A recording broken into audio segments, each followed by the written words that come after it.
Hello, my little friends. It's Monday. It's the 14th day of December, and so that means this is Christmas story number 14, and it is called the Spyglass. And do you know what a spyglass is? It's kind of like, sort of like a telescope, but not, it doesn't show, you can't see like far away in the stars or the moon or anything. It's for just around over the street or the road or over the hill. So let's find out about the spyglass and what it would have to do with Christmas. I don't know. What do you think? If I find the first page. Some of these pictures are a little dark, so I apologize for that. Once there was a great kingdom. This kingdom was known throughout all the lands for its splendor, its magnificent buildings, its great terraced gardens, and bountiful farms. But through time, all that had changed. Now, the once great buildings were falling down and in need of much repair. The farms were now small and did not grow enough food for the kingdom. The poor villagers would oftentimes go to bed hungry. Have you ever gone to bed still feeling like you're hungry? That's what these people did. The people of this kingdom were not just poor by the way of things, but they were poor of spirit. For there was not much joy in the village, so they weren't very happy. There were no dances around the maypole, nor palace cotillions or dances. Rarely was music heard, but for the simple pluckings from the flute of a traveling minstrel. Now and again he came by. Worst of all, the people had forgotten why their kingdom was once a great kingdom. They forgot all about it because times were hard. The king of this land did not look as you might expect a king to look, for he did not have a magnificent throne or flowing robes or a golden crown inlaid with precious gems. He was the king of a poor kingdom. So he looked quite ordinary and poor himself. His castle was always cold and in need of repair. He had but one manservant and one milkmaid.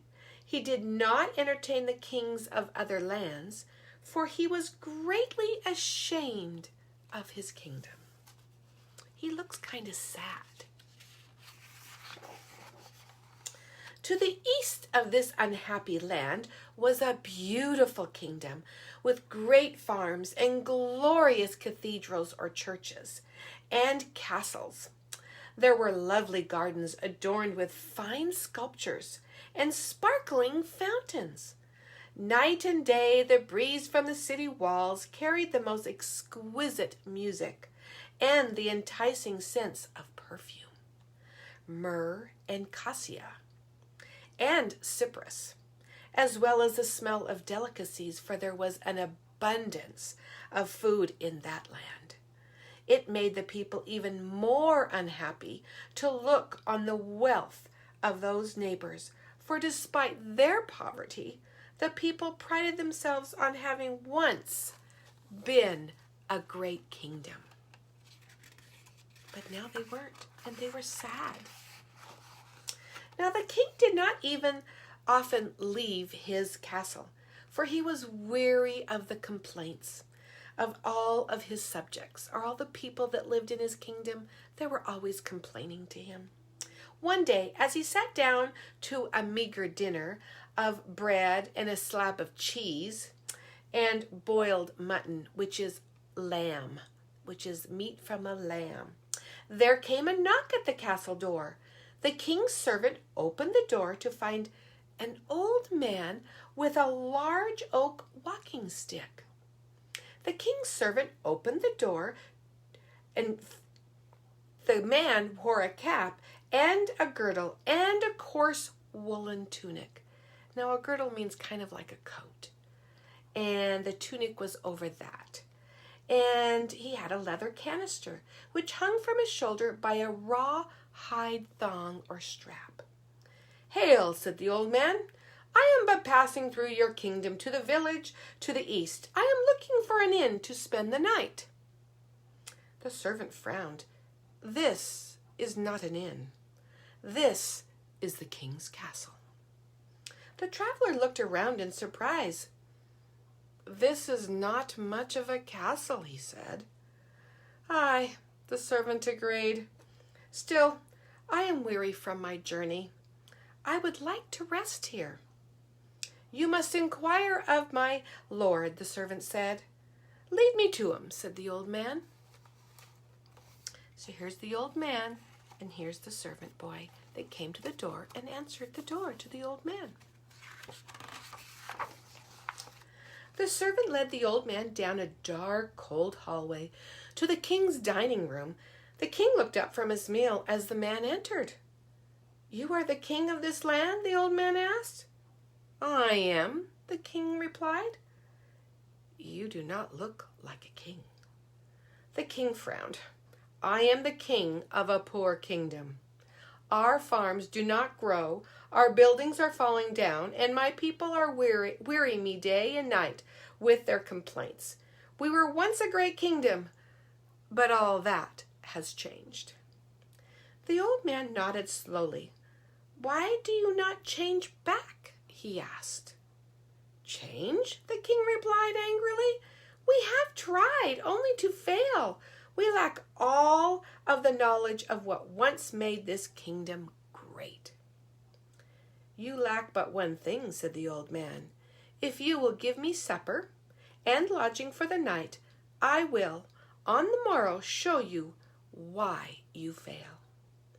The king looked at him thoughtfully. Then he said, motioning to the platters of bread. The king looked at him, thought of the platters of bread and cheese and meat. "Eat all you want." The servant brought in a wooden platter, and the old man ate with the king. When the old man had finished his meal, the servant led him to a room. That night, as the king lay in his bed, he wondered if the stranger had tricked him. How would the stranger trick him, and why would the stranger trick him? I don't know. Let's find out. The next morning, the old man came to the king in his throne room. "You have lived up to your part of the bargain. Now I will live up to mine. Follow me." The king followed the old man to the castle balcony. There the old man brought out a long, round canister and pulled from it a brass tube with a sewn leather cover. A spyglass. He raised the spyglass to his eye and looked out over the land until a smile crossed his face, and then he handed the spyglass to the king and said, "Look." The king looked out through the glass. He could see great farms and gardens, magnificent castles and cathedrals. He lowered the spyglass and said impatiently, "I have seen the wonders of the Eastern Kingdom. I hear far too much of them." "You are mistaken," said the old man. "It is your own kingdom that you see." The king again raised the spyglass. This time he recognized the hills and the glens or valleys of his own kingdom. But where there had been barren pasture, there were now fields of grain stretching far as the eye could see. His own people were in the fields, their wagons overflowing with their harvest. "You are a wizard," said the king. "It is a trick of the spyglass." "It is no trick," the old man said. But when the king put down the glass, his kingdom looked the same as before. Nothing has changed. No, said the old man. Change requires work, but one must first see before doing. The king again raised the glass. What greatness this kingdom holds! You have seen what might be, said the old man. Now go and make it so. After 2 harvests, I will return for my spyglass. So the king has his work set out for him so that he can make his kingdom great again. The king on horseback went out into the kingdom. He rode until he came to the edge of a once beautiful garden, now overrun with weeds and thistles. No one walked in the garden. There was neither the happy cries of playing children nor the pleased sighs of lovers.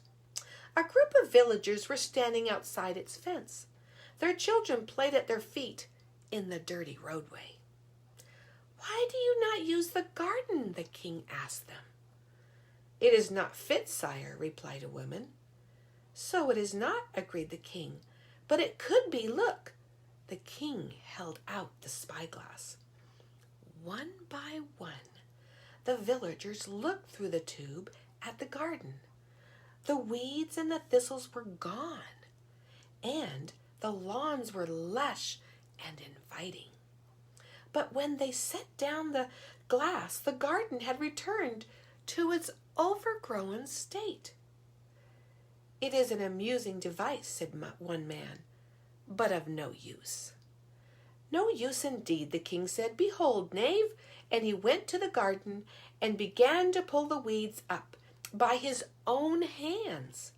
And when the villagers saw what he was doing, they too began to pull up the weeds until they had uncovered a large marble statue of an angel. Its wings spread, its face looking toward heaven. The people stared at the statue in silent awe. At length the king mounted his horse, and before he left he said, You have seen what might be. Now make it so. Oh, he's giving the people the wisdom that the old man gave the king. The king rode further down the road until he came to a farmer sitting on the ground threshing grain with a small flail. How goes it, man? The king asked. The weary farmer barely looked up. Can't grow even enough to feed ourselves, said the farmer sadly. The king lifted the spyglass from his coat. Come hither, good man. Behold your farm. The farmer lifted this eyepiece to his eye and gasped. It is sorcery. You have seen what might be, said the king. Now make it so. Oh, so now he's telling the farmer to make it so and what he should do. Further down the road, the king came to a crumbling cathedral. The roof had rotted and fallen in, and it was no longer safe to enter into its arched doors. There were tents pitched outside where a small congregation had gathered. The king rode his horse up to the tent, and the friar, that was the priest, who stood before the people, stopped speaking at his approach. All turned to see the king. Why do you meet in tents? The king asked. Why, sire, our cathedral has fallen. Why have you not rebuilt it? The friar opened his arms to his congregation. We are few in number and are poor. Have you shown your congregation what could be? The king asked. The friar looked quizzically at the king. And what might that be, sire? See for yourself, said the king, and he handed him the spyglass. The friar looked through it and saw a new cathedral, larger than the decaying building and more elaborate. Oh, sorry about that. Whoops. There we go. Okay, and adorned with beautiful sculptures of saints and cherubs, and the friar stared in awe. By the grace of God, he said, I have seen a vision. You have seen what might be, said the king. Now make it so. So now we have a church building, and the priest that goes with the church, he needs to make it so. Day by day, the king went out until he had visited all the people in his kingdom and shown them what might be. Though there were those who would not look through the glass or who refused to believe what they saw, the greater part of the villagers looked with wonder and hope. The same year there was a plentiful harvest, and the farmers filled their wagons and barns with grain. But not just the farmers prospered. The wagon builders were busy building wagons to carry all the grain. The millers were busy milling the grain into flour. For the first time, for as long as the villagers could remember, there was more than enough. Music and dancing again filled the streets. Old buildings were repaired.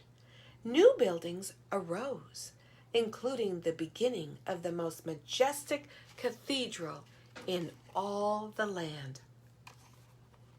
This is becoming quite the kingdom.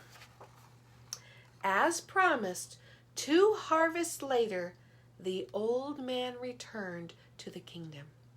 He almost did not recognize the castle, for so greatly had it changed. The scarred wooden door he had once knocked on was new and intricately carved. Beautiful tapestries adorned the new polished marble floors. The castle's once cold chambers were warmed with heat and music, and the king was attended to by a lot of servants and maids. The king dressed in lavish robes of fur and silk and warmly welcomed the old man. My friend, he said, I have awaited your return. Look what prosperity your spyglass has brought my people. Let us make merry and prepare a great feast in your honor. The old man smiled. You have done well, he said, but I cannot tarry. I have only come for my spyglass, and then I will be on my way. At this the king frowned. In the 2 seasons since you blessed us with your arrival, we have accumulated much treasure. In exchange for the spyglass, I will trade all the gold in the royal coffers with men and wagons enough to carry it to wherever your destination is. You have spoken wisely, said the old man, for the gift of the spyglass is worth more than all the gold in all the royal coffers all throughout the land. But keep your gold. You no longer need the spyglass. But there is still much to be done, pleaded the king. Yes, said the old man, but you no longer need the spyglass. You can see without it. How is that possible? Asked the king.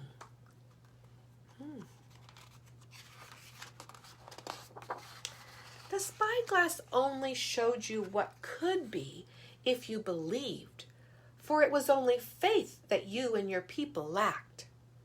The king shook his head in disbelief. How can this be? Faith is foolishness. So says the fool, the old man said. Faith is the beginning of all journeys. It is by faith that the seed is planted. It is by faith that the foundation is dug. It is by faith that each book is penned and each song is written. Only with faith can we see that which is not, but can be. The eye of faith is greater than the natural eye, for the natural eye sees only a portion of truth. The eye of faith sees without bounds or limits. I had not supposed, the king said. That is why you once failed, said the old man. Faith is why you now succeed. He placed his hand on the king's shoulder and said with a smile, You have seen what might be. Now go and make it so. That is the key. And though the old man and his spyglass were never again seen in the land, the kingdom continued to prosper and became again the great kingdom of old. Yet despite their abundance of food, their beautiful buildings, their lush gardens, and majestic cathedrals, it was ever after said of that kingdom that their greatest treasure was their faith. So what does that have to do with Christmas? Well, Christmas, we must have faith in what we do and in all that we give, and as we give service to one another, and remember why we celebrate Christmas. We don't celebrate Christmas for Santa or for the gifts that we give one another or that we get. We celebrate Christmas because of our faith in a Savior that is named Jesus Christ, who came to this earth to give of his life so that we could once live again. And so the king found that with faith he could accomplish anything. And I believe that that is true, that with our faith we can accomplish anything. We can overcome the difficulties of this year with the pandemic. We can overcome not being able to see family. We can overcome many things with our faith, just as the king. And we can see through that faith the things that we can do. And that's what we need to see, and what we need to look for is the things that we can change, that we can make it so that we can be like the spyglass and make it so. There is my story for today. I hope you have a great day, and tomorrow is story number 15, and it is about another candle. I'll look forward to seeing you tomorrow. Thanks for joining. Mwah.